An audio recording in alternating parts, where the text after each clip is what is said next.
अब यहाँ से हम सांख्य फिलॉसफी को डिटेल में थोड़ा सा समझने की कोशिश करेंगे। और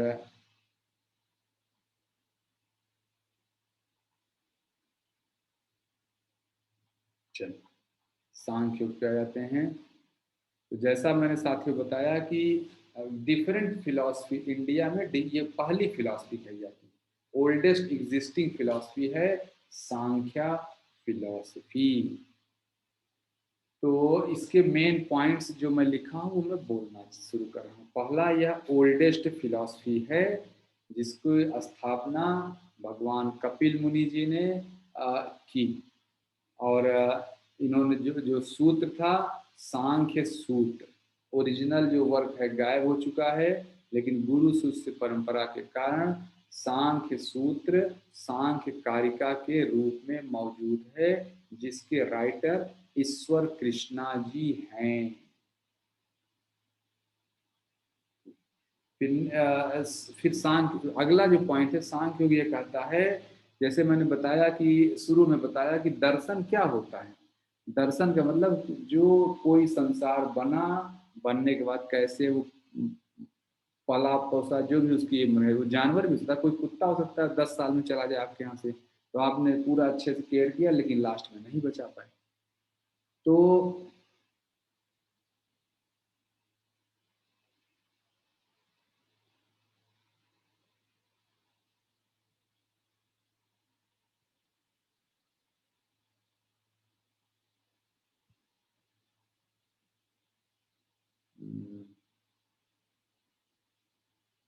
मैं यहाँ पे लग रहा है कुछ आउट ऑफ द वे जाके कुछ बोल गया हूँ, मैं उसके लिए क्षमा चाहता हूँ। लग रहा है कुछ और बोल गया किसी बैकग्राउंड में। तो मैं फिर से इस बात को रिपीट कर देता हूँ, सांख्यों की बात को। कहीं हो सकता है मैंने कुछ और दिमाग में चल रहा है, मैंने कुछ और बोल दिया शायद, तो मैं इसलिए रिपीट कर रहा हूँ। अगर आपका ऐसा हुआ हो तो मैं उसके लिए क्षमा चाहता हूँ। सांख्योग ओल्डेस्ट फिलॉसफी है। कपिल मुनि जी ने इसका स्थापना की है, फाउंडर हैं, उन्होंने सांख्य सूत्र लिखा है। ओरिजिनल वर्क इसका अवेलेबल नहीं है, और जो अवेलेबल वर्क है उसको सांख्य कारिका कहते हैं, जिसको ईश्वर कृष्णा जी ने लिखा है। ठीक है। और सांख्य योग यह कहता है कि जैसा कि मैंने ऊपर बताया, हाँ अभी मुझे याद आ गया, ऊपर जैसे कि मैंने पहले बताया कि जो फिलॉसफी होती है, कोई संसार कैसे बनता है, कैसे वो उसका पालन पोषण होता है, और कैसे उसका विनाश होता है, इसी की स्टडी करता है। तो सांख्य योग कहता है कि जो संसार है, जो समष्टि है, जो ब्रह्मांड है, यह दो चीजों से मिलकर बना है, जिसको पुरुष और प्रकृति, पुरुष और प्रकृति बोलते हैं। पुरुष शब्द का मतलब चेतना, और प्रकृति का मतलब जड़ पदार्थ। इसको मैं एक छोटे से एग्जाम्पल से जैसे आपको बता दूं तो आप शायद समझ जाएंगे तुरंत। जैसे आ, पंखा होता है, आपके घर में अगर पंखा है तो पंखा बिजली से चलता है, लेकिन कोई न कोई व्यक्ति जब तक स्विच ऑन नहीं करेगा, स्विच जब ऑफ है तब भी बिजली मौजूद है और पंखा भी मौजूद है, अपने आप वो नहीं चल सकता, वो जड़ पदार्थ। चेतना, जब आप जाके स्विच ऑन करते हैं तो आपके अंदर चेतना है, जब चेतना का इन्वॉल्वमेंट होता है तभी संसार कार्य करता है। तो अब मैं इस एग्जाम्पल से आप शायद समझ गए होंगे कि चेतना और जड़ क्या चीज है। पुरुष और प्रकृति, जो पुरुष तत्व है यह इस ब्रह्मांड की चेतना है, और प्रकृति जड़ पदार्थ। अगला जो पॉइंट डिफिनीशन है, यह बहुत फेमस, अक्सर पूछा जाता है। आपसे कोई पूछे जो प्रकृति है, यह प्रकृति तीन गुणों से मिलकर बनी हुई है। उनका गुण का नाम है सतोगुण, रजोगुण और तमस गुण। कोई आपसे पूछे कि ये गुण क्या होते हैं, तब आप क्या बोलेंगे? तब हमें क्या बोलेंगे कि ये जो है प्रकृति को बनाने वाले सूक्ष्मतम फंडामेंटल ब्लॉक, इन्हीं को गुण कहते हैं। ठीक है। तो जो प्रकृति है, 3 सटलेस्ट फंडामेंटल ब्लॉक से बनी है। जैसे ह्यूमन बॉडी है, ह्यूमन बॉडी का आपका क्या नॉर्मल जो बायोलॉजी वाले लोग कहते हैं कि ह्यूमन बॉडी का सबसे सूक्ष्म तत्व कोशिका है, सेल है, सेल से ही पूरा बॉडी बना है। तो वैसे ही सांख्य योग ये कहता है, एक मिनट जरा मैं एक मिनट।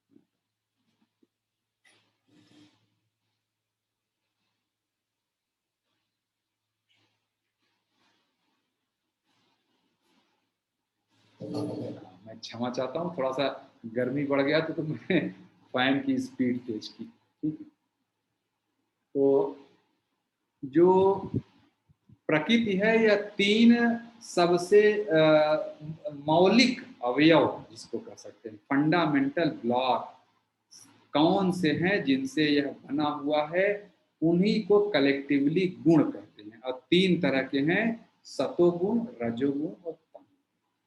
तो मुझे लग रहा है गुण की कोई परिभाषा बोले तो आप यह शब्द जरूर याद रखिए, फंडामेंटल सटलिस्ट ब्लॉक्स, यह शब्द। अब इन तीनों गुणों का क्या, यानी 3 तरह की ईंटों से प्रकृति बनी हुई है ऐसा कह सकते हैं। तो तीनों के गुण क्या क्या है यह देखें। सत्व गुण जो होता है, यह इसका जो नेचर क्या है, नॉलेज, कंपैशन, हैप्पीनेस, डिसीज लेसनेस। जो सत्व गुण की जब अधिकता होती है कहीं, तो वहां यह सारे गुण उपलब्ध रहते हैं। रजस, रजोगुण क्या है, activity, pain, positivity, constructive nature, suffering, यहाँ बहुत कष्ट भी आता है, anger, desire, greed, impulse, impulsive होना, केओस हो जाना, अव्यवस्था फैल जाना, ये मल्टीटास्किंग, एक ही व्यक्ति 10 काम करता रहता है तो पूरा केओस में रहता है, यह रजस स्वभाव। और तीसरा है तमस, अज्ञानी होना, अपने ही विनाश में लगे रहना, निगेटिव बातें सोचना। यह 3 गुण हैं, इन्हीं 3 गुणों से प्रकृति का निर्माण हुआ है। ये तीनों गुण आपसे एग्जाम में कोई भी पूछ सकता है कि प्रकृति किन 3 गुणों से मिलकर बनी है, तीनों के क्या क्या नेचर हैं। अब इसके बाद वाला जो सूत्र जो मैं बताने चल रहा हूं, यही पूरे सांख्य योग का कह सकते हैं कि सारांश है। तो ऊपर जो शब्द लिखा है वही चीज नीचे फोटो में भी है, तो मैं फोटो लेके बता रहा हूं। देखिए, यहाँ संसार है, पुरुष और प्रकृति। पुरुष और प्रकृति 2 चीजें हैं। नॉर्मली यह पुरुष शुरू में, पुरुष और प्रकृति दोनों अलग अलग बैठे रहते हैं। प्रकृति अपने काउजल स्टेट में है, ओरिजिनल स्टेट में है, और जो तीनों गुण है, रजोगुण, सतोगुण और तमोगुण, उनके बीच साम्यावस्था है, यानी बराबर बराबर मात्रा में वहां है। इस अवस्था को गुण साम्य कहते हैं। जब प्रकृति अपने मूल अवस्था में रहे, उसको मूल प्रकृति, जो अभी आगे नाम आएगा मैं बताऊंगा, तो वो मूल अवस्था में रहता है। लेकिन पुरुष जैसे ही कोई इच्छा करता है, पुरुष के इच्छा करने मात्र से ही प्रकृति में परिवर्तन आ जाता है। गुणों का वैषम्य, जो साम्य अवस्था थी, वो डिस्टर्ब हो जाती है। जो जो एरो दिख रहा है, पुरुष ने इच्छा की, प्रकृति से एरो बन के प्रकृति में चेंज हो गया, तो इस दौरान जो गुण वैषम्य, गुण की जो साम्यावस्था थी वो हट गई, अब ये पार्ट वैषम्य वाला आ गया। तो इस दौरान प्रकृति बहुत सारे चेंजेस से गुजरता है, और उस जो गुजरने की अवस्था को, जो बार बार प्रकृति में चेंज होते हैं, उसको कहते हैं परिणाम। बहुत सारा परिणाम होता है, प्रकृति अंडरगोज परिणामास टू इवॉल्व इनटू संसार। संसार में संसार का इवोल्यूशन होता है। जब संसार का इवोल्यूशन होता है तो यह पुरुष जो इच्छा किया था, जैसे इच्छा किया तो प्रकृति से जुड़ जाता है, और फिर वही यहाँ डिफरेंट तरह के चेंजेस होते रहते हैं, और फिर वह पुरुष लगातार संसार चक्र में फंसा रहता है। उसका जाति, आयु और भोग, हर जन्म में उसको किसी कौन सी जाति मिलेगी, कौन सा आयु और भोग, जब तक यह पुरुष प्रकृति से इच्छा के डोर से बंधा रहता है, तब तक पुरुष जाति, आयु, भोग में लगा ही रहता है, और जन्म मृत्यु के बंधन लगातार चल रहे हैं।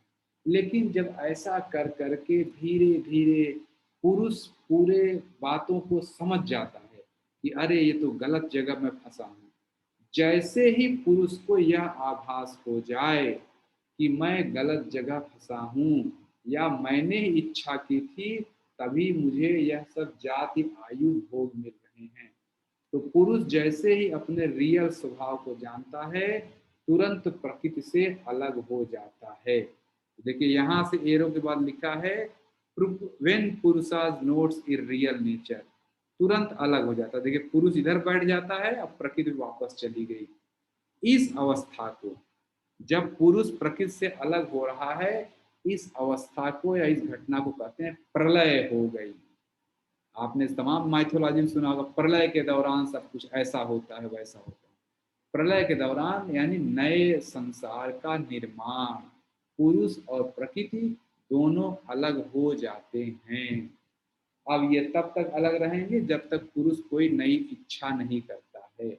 पुरुष ने कोई नई इच्छा शुरू की, प्रकृति फिर से चालू हो गई, फिर से अब उसी प्रकृति का गुण साम में डिस्टर्ब होता है, गुण वैषम में आ जाता है, और इस दौरान प्रकृति में जो परिवर्तन होते हैं उसको परिणाम आस कहते हैं, और हर परिणाम के वजह से जन्म, आयु, जाति, आयु, भोग के साइड चक्र चलते रहते हैं। और जिस जन्म में आपको यह आभास हो जाए कि आप पुरुष, आप प्रकृति से अलग हैं, उसी जन्म में प्रलय हो जाती है, यानी आप मोक्ष अवस्था को प्राप्त कर लेते हैं।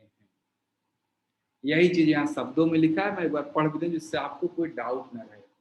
इनिशियली गुण साम्य एग्जिस्ट, शुरू में गुण साम्य, it is the desire of पुरुषा फॉर प्रकृति टू इवॉल्व, दैट गुण वैषम्य इज क्रिएटेड।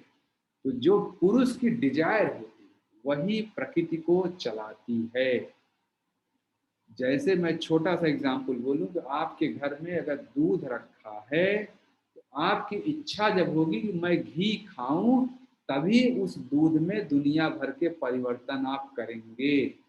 इच्छा नहीं हो तो दूध दूध ही बना रहेगा, लेकिन आपकी घी खाने की इच्छा मात्र से उसी में मलाई भी निकलती है, उसी में छाछ भी निकलता है, उसी में दही भी निकल सकती है। तो यानी संसार क्रिएट हो जाता है जब पुरुष की इच्छा होती है, तो बहुत सारे संसार क्रिएट हो जाते हैं। अब मैं आगे चलता हूँ। तो यानी मैं सांख्य योग में जो मेन कॉन्सेप्ट है वो क्या है, मेन कॉन्सेप्ट यहाँ पे फिर समराइज हो रहा है कि universe is made of purusha and prakriti, there may be many पुरुषा एंड वन प्रकृति। मैनी पुरुष, जैसे अगर सांख्य योग के हिसाब से मेरे शरीर में जो पुरुष है वो अलग है, और आपके शरीर में जितने जो पुरुष है वो अलग है। सांख्य योग कहता है जितने जीवात्माएं हैं उतनी तरह के पुरुष हैं, उतनी तरह से प्रकृति को चलाया जा सकता है। मेरे बगल में अगर ये मोबाइल रखा है तो मैं तो मोबाइल से बात करूंगा, लेकिन इसी में दूसरा बच्चा कोई खेलने आया इसको तोड़ देगा, उसकी इच्छा इसको उठा के गिराने की है या इधर उधर कुछ करने की है। अलग अलग इच्छा के साथ एक ही प्रकृति में अलग अलग परिणाम आते हैं। तो दूसरा पॉइंट है universe is made of purusha and prakriti, there are many purushas and one prakriti. और पुरुष डिजायर कॉजेस प्रकृति, पुरुष की इच्छा ही प्रकृति को इवोल्यूशन कराती है, और उस दौरान पुरुष जो है खुद चूंकि प्रकृति से अटैच रहता है, अलग अलग तरह के जाति, आयु और भोग से गुजरता है। और ये कौन सी जाति मिलेगी, कौन कितनी आयु मिलेगी उस जाति में, और उस आयु के दौरान कौन सा भोग मिलेगा, यह पुराने कर्मों पर निर्भर करता और जब पुरुष अपने रियल नेचर को जान जाता है तो वो लिबरेट हो जाता है। यही जो 3 पॉइंट है सांख्य योग के मेन क्रक्स है। बाकी जो बताया वो क्वेश्चन के लिए कोई आपसे पूछ सकता है कि बताइए ये क्या है। अगला पॉइंट है प्रमाण।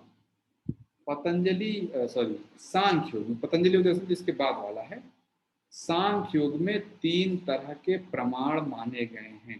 प्रमाण मतलब कैसे जानूं, अगर मैं आपसे बोलूं कैसे आप कहेंगे स्क्रीन में सुभाष दिख रहा है, मैं कह रहा हूँ रमेश दिख रहा है, तो आप कहेंगे नहीं नहीं इन्होंने कहीं अपना नाम सुभाष बताया था और मुझे सुभाष दिख रहा है। मैं आपके स्क्रीन में दिख रहा हूँ तभी, यानी प्रत्यक्ष दिख रहा हूँ तो आप मान रहे हैं कि सुभाष हैं। और प्रत्यक्ष के बाद अनुमान, कभी कभी हम अनुमान लगा के भी समझ जाते हैं। मान लीजिए कि कहीं अगर धुआं उठ रहा है तो यह आपका अनुमान हो सकता है कि वहां आग लगी है क्या। यह जो अनुमान है, अनुमान से भी बातें सही मानी जाती हैं। और तीसरा है आगम प्रमाण। आगम प्रमाण का मतलब जो धर्म शास्त्रों की बातें हैं या आप्त पुरुष ऐसा व्यक्ति जो इनलाइटेंड हो चुका है उसकी बात को भी प्रमाण मानना चाहिए। प्रत्यक्ष, अनुमान, आगम, ये 3 प्रमाण हैं। और सांख्य योग में 3 तरह के दुख कहे गए हैं। आध्यात्मिक दुख, आदि भौतिक दुख और आदि दैविक दुख। आध्यात्मिक दुख वो होता है जो आपके शरीर से और आपकी ही वजह से निकलता है। आध्यात्मिक दुख 2 तरह का, फिजिकल और मेंटल भी हो सकता है।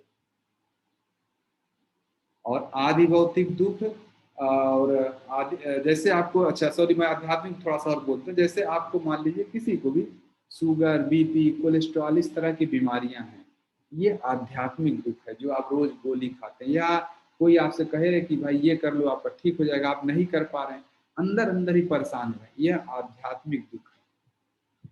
आदि भौतिक दुख जो दूसरे लोग आपको देते हैं। आप यहाँ बैठे हैं, आपको इस समय आके कुत्ता काट ले, सांप काट ले, या कोई भी आके आपको लड़ाई झगड़ा कोई करने लगे, जब यह संसार की वजह से कोई दुख मिलता है उसको आदि भौतिक। और आदि दैविक दुख वह है जो ईश्वरीय प्रेरित, जिसका कारण ही नहीं पता है। जैसे आप बैठे हुए अचानक भूकंप आ जाए, बाढ़ आ जाए, तो आप नहीं कह सकते कहाँ से आया, इसका कारण क्या है। ये आदि दैविक जो दैवी आपदाएं होती हैं वो 3 तरह के दुख सांख्य योग में बताए गए हैं। अब अगला यह पॉइंट है, सांख्य योग में 25 तरह के पदार्थ भी बताए गए कि जैसे जैसे आज की डेट में केमिस्ट्री है, केमिस्ट्री जब आप पढ़ते हैं तो कैसे वहां बताते हैं टीचर 110 तरह के एलिमेंट हैं जिनसे पूरी सृष्टि का निर्माण हुआ है, ठीक है। अब जो भी है मुझे पता नहीं 110 है 115 है जो भी है, लेकिन जैसे वहां पे तत्व बताए जाते हैं ऐसे ही हर फिलॉसफी के अपने तत्व हैं जो कहा जाता है इससे सभ्यता का या निर्माण हुआ है। तो वो तत्व 25 तत्व हैं, यह आपको याद रहना चाहिए। पहला तत्व है पुरुष। यहाँ जो एरो दिख रहा है, संसार में सबसे महत्वपूर्ण तत्व है पुरुष। पुरुष के बाद जो प्रकृति का हिस्सा है, जो जनरली जब पुरुष इच्छा नहीं करता, जो साम्य अवस्था में रहता है, उसको मूल प्रकृति बोलते हैं, मूल प्रकृति। लेकिन जैसे ही पुरुष ने इच्छा किया, तुरंत ही मूल प्रकृति में बहुत सारी अन्य चीजें, सबसे पहले सॉफ्टवेयर कहिए कन्वर्ट होता है, सबसे पहले सॉफ्टवेयर बनता है। बुद्धि जिसको कहते हैं, हमारे शरीर में बुद्धि जो पार्ट है वो मूल प्रकृति से बनता है। तीनों जो मूल प्रकृति है जिसमें सतोगुण, रजोगुण और तमोगुण साम्य अवस्था में है, पुरुष ने इच्छा किया और डिस्टरबेंस क्रिएट हो जाता है। डिस्टरबेंस क्रिएट होने से बुद्धि का निर्माण होता है, क्योंकि जो पुरुष की इच्छा है उसी हिसाब से बुद्धि बन जाती है। इसको बोलते हैं महत।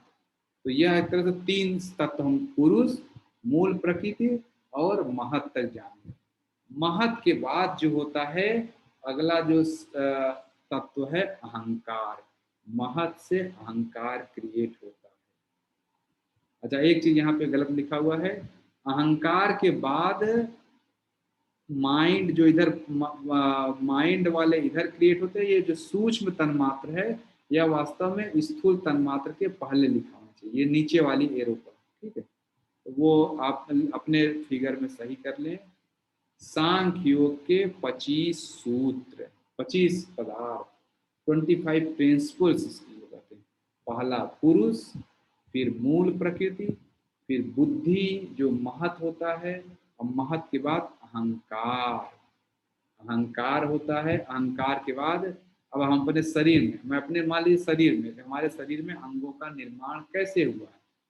तो पुरुष ने इच्छा की, प्रकृति ने पर रूप बदला, रूप बदलते ही सबसे पहले बुद्धि बनता है। बुद्धि के बाद अहंकार का जन्म होता है, और अहंकार के बाद अंदर माइंड बनता है, फिर 5 ज्ञानेंद्रियां बनती हैं और 5 कर्मेंद्रिय।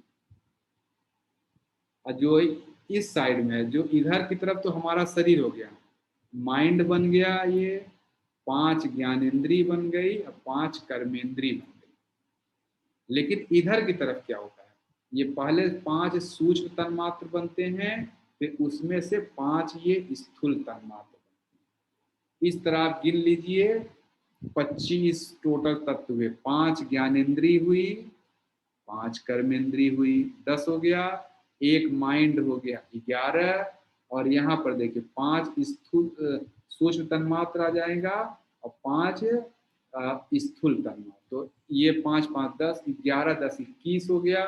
फिर अहंकार, महत और मूल प्रकृति, यह 24 हो गया, और पुरुष हो गया 25। यही 25 तत्वों से मिलके पूरे कायनात का, पूरी समष्टि का, पूरे ब्रह्मांड का निर्माण हुआ है, ऐसा सांख्य योग कहता है। यह 25 तत्व आपको एकदम याद रहने चाहिए। यह बात आप ध्यान रखें कि 25 तत्व पूरी तरह से आपको याद रहें।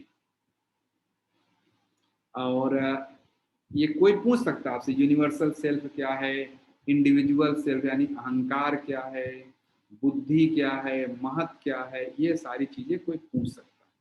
मूल प्रकृति क्या है, मूल प्रकृति मतलब कि जहाँ पे गुण साम्य की अवस्था है, तीनों गुण जहाँ पे साम्य अवस्था में एग्जिस्ट कर रहे हैं, उसको मूल प्रकृति बोलते हैं। अच्छा, अब जो 5 ज्ञानेंद्रिय है, 5 कर्म, इसके नाम आपको याद रहने चाहिए, और 5 सूक्ष्म तन्मात्र है, इसके भी नाम याद होने चाहिए। तो पहले ज्ञानेंद्रिय वाले पार्ट पे आ जाते हैं। 5 ज्ञानेंद्रिय जिनसे हमें ज्ञान लेते हैं, जिनको आप जानते हैं, आंख, नाक, कान, और इस त्वचा और जीभ, जीभ से हम लेते हैं। तो इन्हीं का ये नाम याद रखें, चक्षु, नासिका, जिह्वा, त्वक, कर्ण। चक्षु मतलब आंख, ये जो पोर्शन लिखा है, नासिका मतलब नाक, जिह्वा मतलब जीभ जिससे हम टेस्ट लेते हैं, त्वक मतलब स्किन जिससे हम टच की फील करते हैं, और कर्ण मतलब कान जिससे हम सुनते हैं। 5 ज्ञानेंद्रियां। 5 कर्मेंद्रिय कौन है, वाक, पाणी, पाद, पायु, उपास्थ। यह याद रखना है। वाक मतलब जिससे हम बोलते हैं, बोलने। यहाँ जो जीव्या है वह तो टेस्ट लेने के लिए है, लेकिन जो यहाँ वाक है वो बोलने की शक्ति। पाणी जो लिखा है, पाणी मतलब हाथ, हैंड जिसको, वाक, पाणी, पाद मतलब 2 पैर, पायु, उपास्थ। पायु का मतलब जननांग हमारा, उपास्थ का मतलब गुदा जिससे हम रोज एक्सक्रीशन करते हैं, लैट्रिन बाहर निकालते हैं, यह उपास्थ। यह 5 कर्मेंद्रिय हैं, इनके द्वारा हम संसार के काम करते हैं। 5 ज्ञानेंद्रिय के द्वारा संसार को हम देखते हैं, संसार से टच की फीलिंग या संसार से इंटरेक्ट करते हैं। इनफैक्ट कर्मेंद्रिय और ज्ञानेंद्रिय दोनों से ही आप इंटरेक्ट ही करते हैं, लेकिन ज्ञानेंद्रियों को आप इनपुट डिवाइस कह सकते हैं, कर्मेंद्रियों को आउटपुट डिवाइस। ज्ञानेंद्रिय से आप संसार की बातों को अपने अंदर लेते हैं और कर्मेंद्रिय से बाहर निकालते हैं। और माइंड जो होता है उसके ऊपर है, थॉट प्रोसेस में है। और 5 सूक्ष्म तन्मात्र, 5 स्थूल तन्मात्र, इसके आपको नाम याद होने चाहिए। तो 5 सूक्ष्म तन्मात्र कौन से है यहाँ लिखा नहीं है, लेकिन फिर भी मैं आपको बोल देता हूँ, इसको आप याद कर लें, लिख भी। सूक्ष्म तन्मात्र है, पहला है शब्द, उसके पैरेलल में स्थूल में क्या है, आकाश। शब्द मतलब आकाश, स्थूल का ही मैं बोले जा रहा हूँ, ठीक है। शब्द लिख लीजिए, शब्द मतलब आकाश। दूसरा है स्पर्श, टच की फीलिंग, उसके लिए कौन है, वायु। स्थूल तन्मात्र में वायु, शब्द, स्पर्श। फिर रूप, रूप मतलब अग्नि, जो सूक्ष्म तत्व का जो रूप तत्व है वो यहाँ पर अग्नि कहलाता है। तो क्या कहते हैं, शब्द, स्पर्श, रूप। रूप आपने लिख लिया होगा, मेरा निवेदन है रूप के बदले में आप अग्नि लिखे। जो यहाँ तेज लिखा है वो वास्तव में अग्नि शब्द है। तो आकाश, वायु, अग्नि। तो ये हो गया शब्द, स्पर्श, रूप, रस। रस मतलब जो रसीला पदार्थ, लिक्विड, जिसको, वह जल तत्व है। यहाँ जो आप लिखा है, आप मतलब जल। तो शब्द, स्पर्श, रूप, रस, फिर आता है गंध। गंध का मतलब, गंध निकला है पृथ्वी से, गंध तत्व का मतलब पृथ्वी। तो ये चीजों 20 आपको पूरे 25 नाम याद रहने चाहिए। 5 ज्ञानेंद्रिय, 5 कर्मेंद्रिय, 1 माइंड, 5 सूक्ष्म तन्मात्र, 5 स्थूल तन्मात्र, अहंकार, महत, मूल प्रकृति और प्रकृति। सूक्ष्म तन्मात्र में फिर से रिपीट कर दे रहा हूं, शब्द मतलब आकाश, स्पर्श वायु, रूप मतलब अग्नि तेज, रस मतलब जल तत्व आप जिसको बोलते हैं, और शब्द, स्पर्श, रूप, रस, गंध। गंध मतलब पृथ्वी तत्व। इस तरह हम सांख्य योग पूरी तरह से समझ गए, जितना हमें जरूरत है समझने की। मुझे लगता है कि सांख्य योग की सारी बातें हो गई। फिर भी अगर कभी कुछ रह गया तो आप लोग पूछ सकते हैं। सांख्यों की बहुत डिटेल में चर्चा देशों की अन्य क्लासेस में होती है। यहाँ बहुत ही, जो मैं आधे घंटे में कवर किया हूँ, इसको 6-6 महीने लग जाते हैं। तो सांख्य योग मुझे लग रहा है मैं आपको बता पाया पूरी तरह से। कोई डाउट रह गया तो हम पूछ लेंगे। और मेरा सभी से निवेदन है बार बार कि डाउट की क्लासेस एक्स्ट्रा होंगी, वो अलग होंगी। अभी इसलिए कि आप कॉन्सेप्ट पे समझने की कोशिश करें, अपने डाउट लिखते जाएं, नोट्स बना लें, सब कुछ करें और कॉन्सेप्ट को समझें। फिर क्योंकि डाउट, अगर ऐसी क्लासेस में डाउट लेंगे तो आप देखेंगे कि टॉपिक्स डाइवर्ट हो जाएगा। अच्छा, अब आता है वैशेषिका, न्याय और नव्य न्याय। यह सांख्य योग में हमने सांख्य योग समझ लिया। सांख्य योग, अच्छा योग जो है, ये जो योग शास्त्र है उसकी चर्चा यहाँ नहीं कर रहे हैं, वो सांख्य योग से लिंक है। तो पतंजलि योग दर्शन को हम बहुत डिटेल में अभी आगे स्टडी करेंगे। तो जो छोटी छोटी चीजें हैं वो है वैशेषिका, न्याय और नव्य न्याय। ये क्या है, ये तीनों भी ऑर्थोडॉक्स मतलब आस्तिक दर्शन है। यह वेद को, सत्ता को यह स्वीकारते हैं, लेकिन यह प्योर लॉजिक, एकदम लॉजिक पे बना हुआ दर्शन है। और जो वैशेषिका है और न्याय न्याय और नव्य न्याय, तीनों ही आपस में बहुत ही इंटरकनेक्टेड है, बहुत ज़्यादा अलग नहीं कर सकते। वैशेषिका और न्याय यह दोनों सिस्टर फिलॉसफीज कही जाती हैं, और नव्य न्याय दोनों का मिला जुला रूप है। यह सब तो वैशेषिका की स्थापना महर्षि कणाद ने की। वैशेषिका भाष्यम ग्रंथ का नाम है। प्रशस्त्रपाद जी ने कमेंट्री लिखी जिसका नाम प्रशस्त्रपाद भाष्यम है। यह मैं आगे भी पीछे भी बोल चुका हूँ, फिर से रिपीट हो जा रहा है। इसी तरह जो न्याय फिलॉसफी है उसके रचे फाउंडर हैं गौतम ऋषि, इनका नाम अक्षयपाद भी है।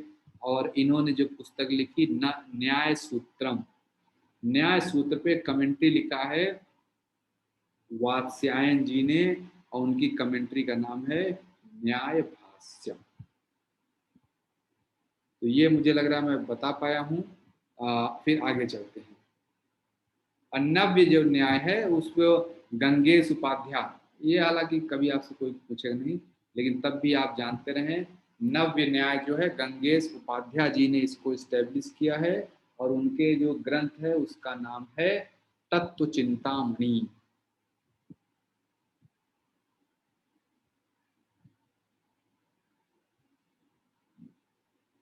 आप लिख लें। हो ऐसा नहीं मैं बहुत तेज चल रहा हूँ, मैं अपने से ऐसा जानबूझ कर रुक रहा हूँ जिससे आपको लिखने में दिक्कत ना हो, नोट्स वगैरह आप बना लें। वैशेषिका न्याय और नव्य न्याय तीनों ही लॉजिक पे बेस्ड फिलॉसफीज हैं। अंतर जो इनमें बहुत थोड़ा सा अंतर आता है प्रमाण को लेके या कुछ तत्व। वैशेषिका 6 तरह के तत्व मानता है, ठीक है। और मैं एक बार देख लूँ, मैं गलत तो नहीं बोल रहा, जस्ट मैं गलत नहीं बोलना चाहता हूँ, देख लेना। हाँ ठीक है, सही है। वैशेषिका 6 तरह के तत्व हैं। न्याय जो है, न्याय में 7 तरह के तत्व हैं। और जो नव्य न्याय है इसमें तो 16 नहीं, न्याय में शायद 16 है। मैं एक बार देख लेता हूँ, क्षमा चाहता हूँ। न्याय में 16 है, ये वाला पोर्शन है। गलत बोलने से अच्छा है देख लेना। वैशेषिका में 6 पदार्थ हैं, जैसे सांख्य योग में 25 पदार्थ हैं, आपने देखा। वैशेषिका में 6 पदार्थ थे। और फिर आया ये क्या बोलते हैं नव्य न्याय। जो नव्य न्याय आया उसमें 16 न्याय में सॉरी, वैशेषिका में 16 पदार्थ, नहीं 6 पदार्थ। देखिए मैं क्षमा चाहता हूँ, थोड़ा सा बोलने में हो जा रहा है। वैशेषिका में 6 पदार्थ, न्याय में 16 पदार्थ, और नव्य न्याय में 7 पदार्थ। वैशेषिका के एक पदार्थ में नव्य न्याय ने एक और ऐड कर दिया तो 7 हो गए। तो यह 7 कौन है, यह यहाँ पे आप जान लें। हालांकि इतना जरूरत नहीं, लेकिन तब भी आप चाहें तो इसको याद कर सकते हैं। जैसे वहां 25 तत्व आपने याद किया, पुरुष, मूल प्रकृति, महत या बुद्धि, फिर अहंकार, फिर माइंड, 5 कर्मेंद्री, सॉरी 5 ज्ञानेन्द्री, चक्षु नासिका त्वक, चक्षु नासिका त्वक कर्ण, और एक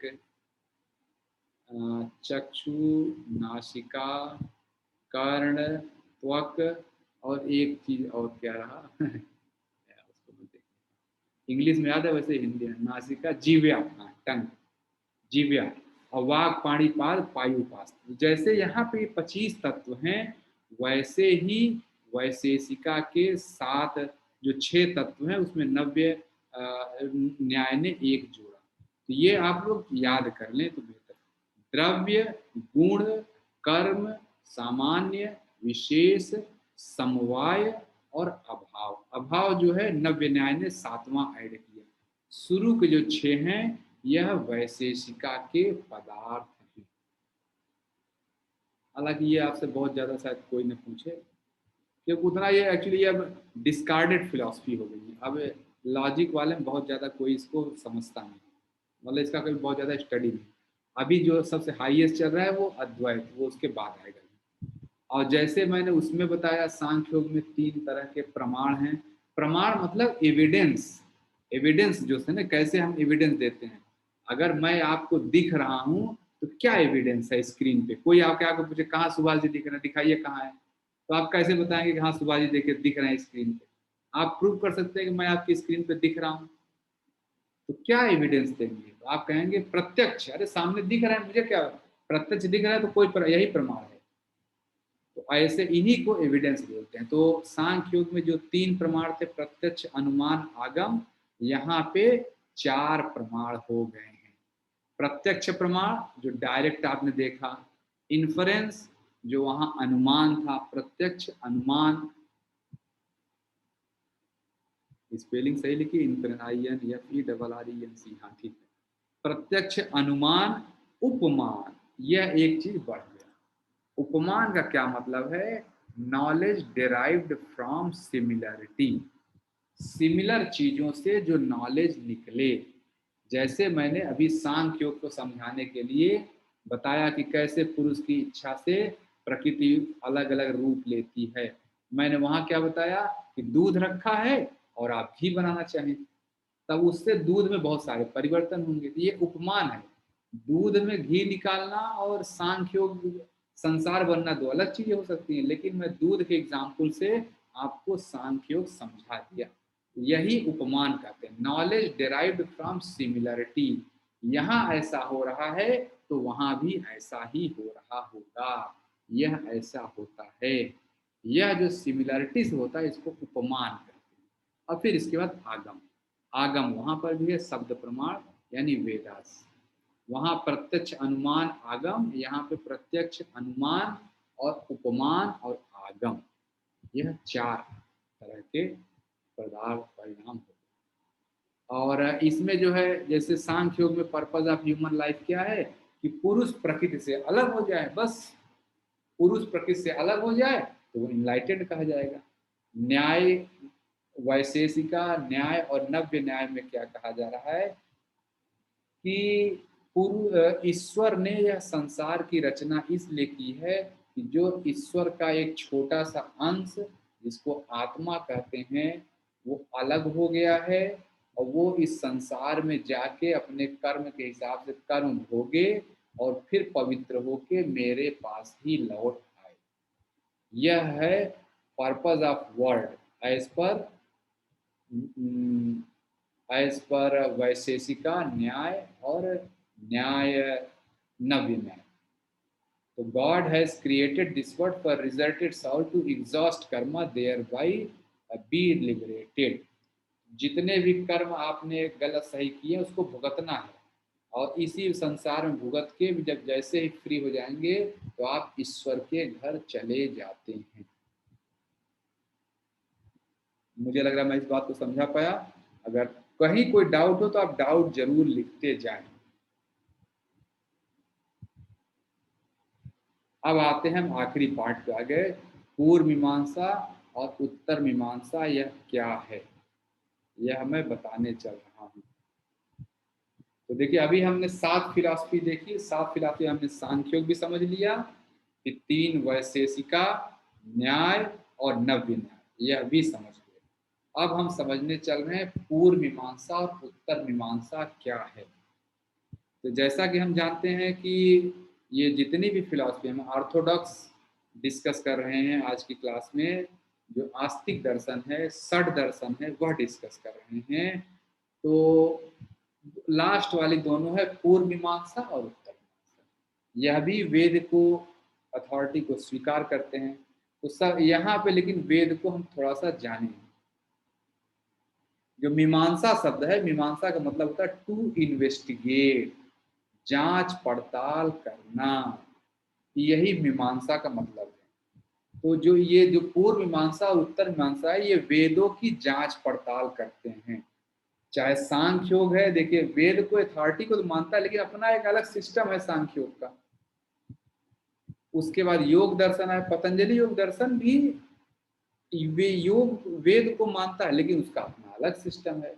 न्याय, वैशेषिका, नव्य न्याय, ये सब योग वेद को मानते हैं, लेकिन अपना एक अलग सिस्टम है। पूर्व मीमांसा और उत्तर मीमांसा दो ऐसे हैं, यह डायरेक्ट वेद को स्टडी करते हैं, वेद को मानते हैं, उन्हीं के अंदर जो सिस्टम है उसकी चर्चा करते हैं। तो जो वेद होते हैं या जो वेद हैं, 4 तरह के वेद हैं। और जो ऋग्वेद, यजुर्वेद, सामवेद और अथर्ववेद, यह 4 तरह के वेद हैं और हर वेद के 4 पार्ट हैं।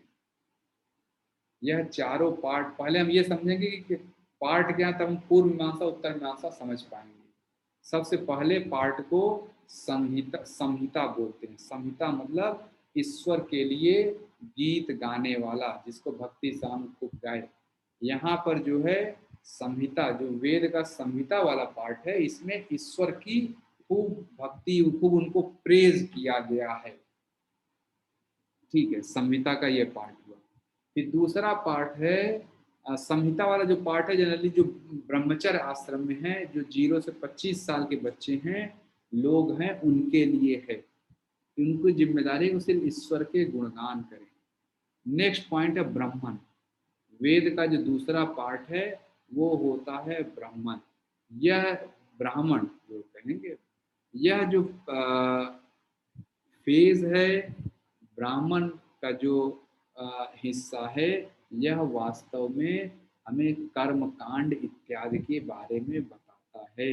ईश्वर को खुश करने के लिए तेल लगाओ, यहाँ शहद चढ़ाओ, यहाँ केला चढ़ाओ, यहाँ फल चढ़ाओ, जो इस तरह के कर्म कांड की बातें हैं, वो सेकंड पार्ट ब्राह्मण में लिखा हुआ है। थर्ड पार्ट जो उपनिषद वेद का है, उसको कहते हैं आरण्यक। आरण्यक मतलब फॉरेस्ट ड्वेलर, जो जंगल में रहे। और लास्ट वाला पार्ट है उपनिषद। उपनिषद का मतलब द ज्ञान part, the philosophical part of Vedas. तो जो पूर्व मीमांसा है वो शुरू के 3 पे ज्यादा फोकस करती है, संहिता, ब्राह्मण और आरण्यक। और जो उत्तर मीमांसा है वो डायरेक्ट उपनिषद पे फोकस करती है। तो अब मुझे लग रहा है पूर्व मीमांसा और उत्तर मीमांसा इस डायरेक्शन, इस डायग्राम से समझ गए होंगे। सभी व्रतों, सभी क्या कह सकते हैं, मैं वो शब्द भूल गया, एक शब्द निकालने वाला था मुझसे, अभी वो हो गया। चले फिर याद आ जाएगा, मैं बोल दूंगा। तो जो वेद के जो 3 हिस्से हैं, संहिता, ब्राह्मण और आरण्यक, इस पे जो फोकस करने वाली विधा है पूर्व मीमांसा। यानी ये पूर्व मीमांसा के जो लोग थे, जो साइंटिस्ट थे, वो इस हिस्से में, शुरू के 3 हिस्से में ही इन्वेस्टिगेशन करते थे। उत्तर मीमांसा की का इन्वेस्टिगेशन बाद में शुरू हुआ।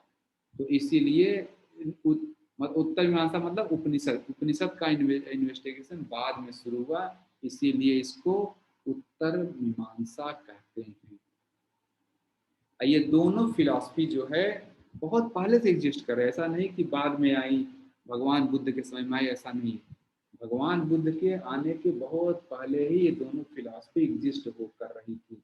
इवन जो हठ योग बोला वो भी एग्जिस्ट कर रहा, लेकिन मेन स्ट्रीम का पार्ट नहीं था। गुप्ता पीरियड में ऐसा हुआ कि जो वेद हैं, जो ये फिलॉसफीज हैं, जो पूर्व मीमांसा और उत्तर मीमांसा, यह गुप्ता पीरियड में बहुत ही फ्लरिश किया।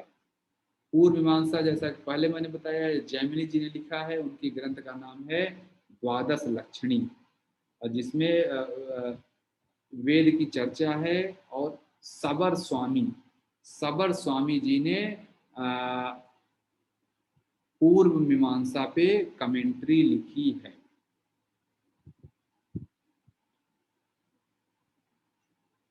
तो पूर्व मीमांसा हो गया, अब आता है उत्तर मीमांसा।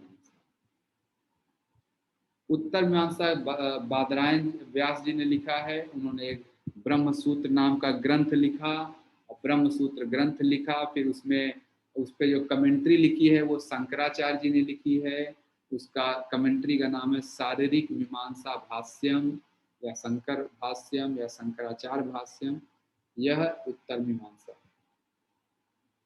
तो ये मैं बता पाया कि जो पूर्व मीमांसा है, वेद के स्टार्टिंग वाले फेज में कंसंट्रेट किया, इन्वेस्टिगेशन शुरू किया, यह पूर्व मीमांसा है। तो शुरू के 3 भाग में वो, लेकिन जो उपनिषद है, यह वास्तव में वेद का कोर पार्ट है, असली ज्ञान उसी में है। उत्तर मीमांसा के लोगों ने उपनिषद पे फोकस किया, और किसी भी आप वेद को देख लेंगे तो उसके आखिरी में ही उपनिषद होता है। इसीलिए जो उपनिषद वाले लोग हैं इनको वेदांतिक भी कहा जाता है, कि ये वेदांतिक सिस्टम फॉलो करते हैं। दो नहीं है, सब एक ही है, दो चार नहीं है। तो उत्तर मीमांसा मतलब वेद के आखिरी पार्ट्स की इंजीनियरिंग करने स्टडी करने वाले, सॉरी इंजीनियरिंग नहीं, स्टडी करने वाले लोग, इन्हें ही इनको ही वेदांत कहा गया। अब जो इन्वेस्टिगेशन है, जैसे मैं कहूँ उत्तर मीमांसा तो इन्वेस्टिगेशन है, अब ये वेदांत वाले जो लोग हैं इन्होंने इन्वेस्टिगेशन शुरू किया, फिर देखा कि ये कई ग्रुपों में बंटता जा रहा है। जो उत्तर मीमांसा है, जो वेदांत है, वह भी कई ग्रुपों में बंटने लगा। तो जो तीन महत्वपूर्ण जो सिस्टम बने उसकी मैं चर्चा यहाँ कर रहा हूँ। तो जो वेदांत है, वेदांत वास्तव में एक जेनेरिक नेम है, लेकिन वेदांत जब स्कूल होता है तो तीन तरह के डिफरेंट थॉट्स हैं। वेद के उसी हिस्से को एक्सप्लेन करके अलग अलग लोगों ने अलग अलग व्याख्या निकाली है। तो पहला है द्वैत सिस्टम, ये माधव आचार्य जी का है। द्वैत सिस्टम का मतलब जगत जी और इसको मैं शब्द भूल रहा हूँ, जीव जगत दोनों ही एग्जिस्ट करते हैं, इंडिविजुअल और ईश्वर दोनों एक साथ एग्जिस्ट करते हैं। यह हमारा द्वैत सिस्टम है। अद्वैत सिस्टम में क्या है कि दोनों एग्जैक्टली रिप्लेस कर रहे हैं, बहुत एक्टिव हैं, और सिमिलर लोगों को मोटिवेट कर रहे हैं, जो भी इस तरह की चीजें। ये विशिष्ट अद्वैत, विशिष्ट अद्वैत मतलब ईश्वर भी है, मैं भी हूँ, अब हम दोनों आपस एक दूसरे के सिमिलर हैं, लेकिन इसका यह मतलब नहीं कि मैं ईश्वर का पार्ट हूँ, ऐसा नहीं। ये कह रहा है कि ऐसा नहीं, आप सिंपल सा जो है द्वैत सिस्टम की, द्वैत मतलब दो हैं, ईश्वर और एक है मैं एक। विशिष्ट अद्वैत, विशिष्ट अद्वैत में क्या होता है कि, अच्छा सॉरी मैं एक चीज में बोलना भूल गया, द्वैत सिस्टम में दोनों ही मतलब इंडिविजुअल भी सत्य है और ईश्वर भी सत्य है, दोनों का परमानेंट एग्जिस्टेंस है। ये है द्वैत सिस्टम। विशिष्ट अद्वैत सिस्टम में कि दोनों ठीक है, परमानेंट तो हैं, सॉरी दोनों जो है एक दूसरे के रूप, जिसमें शब्द मैं एक मिनट भूल रहा हूँ। विशिष्ट अद्वैत भाव जो होता है, ये रामानुजन जी ने कहा, इन्होंने कहा कि आप, मैं भी ईश्वर का छोटा सा रूप हूँ, मैं सिमिलर, यानी वी बोथ। जो द्वैत में कहा जा रहा है कि मैं खुद एग्जिस्ट कर रहा हूँ, ईश्वर अलग एग्जिस्ट कर रहे हैं, दोनों का कोई मैच नहीं है। विशिष्ट अद्वैत कहता है कि नहीं, हम दोनों अलग अलग एग्जिस्ट कर रहे हैं, लेकिन दोनों का मैच है, यानी दोनों सिमिलर नेचर के हैं। विशिष्ट अद्वैत ये कहता है। और लास्ट में आता है अद्वैत सिस्टम, जो शंकराचार्य जी ने जिसको बोला अद्वैत सिस्टम तो अल्टीमेट सिस्टम है। अद्वैत सिस्टम में सब कुछ एब्जॉर्ब हो जाता है, चाहे जो बोलिए अद्वैत सिस्टम में एब्जॉर्ब हो ही जाए। अब अद्वैत सिस्टम ड्युअलिटी को डिनाई कर देता है, तो डिनाई कर दिया तो बात ही खत्म हो गया। तो द्वैत सिस्टम और विशिष्ट अद्वैत दोनों को ही ये जो अद्वैत सिस्टम वाले लोग हैं, जो शंकराचार्य जी के शिष्य हैं, यह लोग नहीं मानते हैं। तो मुझे लग रहा है जो आज का मैं कंप्लीट कर पाया हूँ, आज हम यह कंप्लीट कर पाए कि पूरा षड दर्शन जिसको कहते हैं, हम हठ योग पूरा समझे। हठ योग क्या है, हठ योग का क्या है, उसका ओरिजिन कहाँ से आया, उसके थेरेपेटिक एस्पेक्ट क्या है, हिस्ट्री क्या है वो समझे, उसके बेनिफिट्स क्या कैसे मिलते हैं। फिर उसके बाद हम षड दर्शन का स्टडी किए हैं, ठीक है। अब इसको आप ध्यान से सुने, कहीं कभी हो सकता है कोई शब्द स्लीप ऑफ टंग की वजह से कभी कभी ऐसा भी हो जाता है कि दिमाग में कुछ और चल रहा है अब मुंह से कुछ और निकल रहा है। ऐसा कुछ भी हो तो कहीं हो तो आप उसको इग्नोर किया करें। ऐसा आपने भी अनुभव किया होगा, ये हो सकता है। तो मैं उस चीज़ को मानता हूँ, कहीं क्लास में हुआ हो तो उसको इग्नोर करें।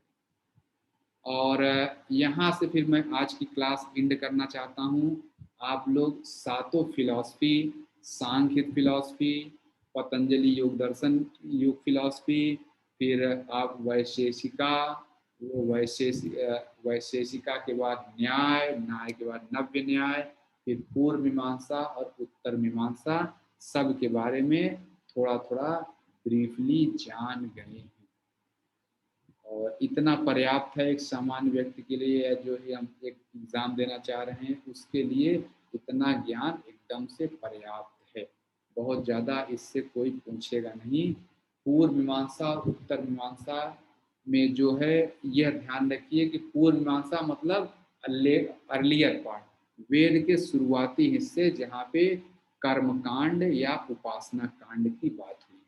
और जहाँ पे ज्ञान कांड की बात हुई है, जब मैं वेद डिस्कस करूंगा तो ये सब डिटेल में आपको बताऊंगा। हो सकता है अगली या नेक्स्ट टू नेक्स्ट क्लास में वो सब आ जाएगा कि वेद क्या क्या पार्ट होता है, ये संहिता में क्या है, और ब्राह्मण में क्या है, आरण्यक में क्या है, और लास्ट वाला जो है संहिता, तो ये जो लास्ट वाला जो चारों चीजें हैं, उन सब में क्या क्या है इसका डिटेल में बहुत चर्चा होगी। तो आप उन सब चीजों के पीछे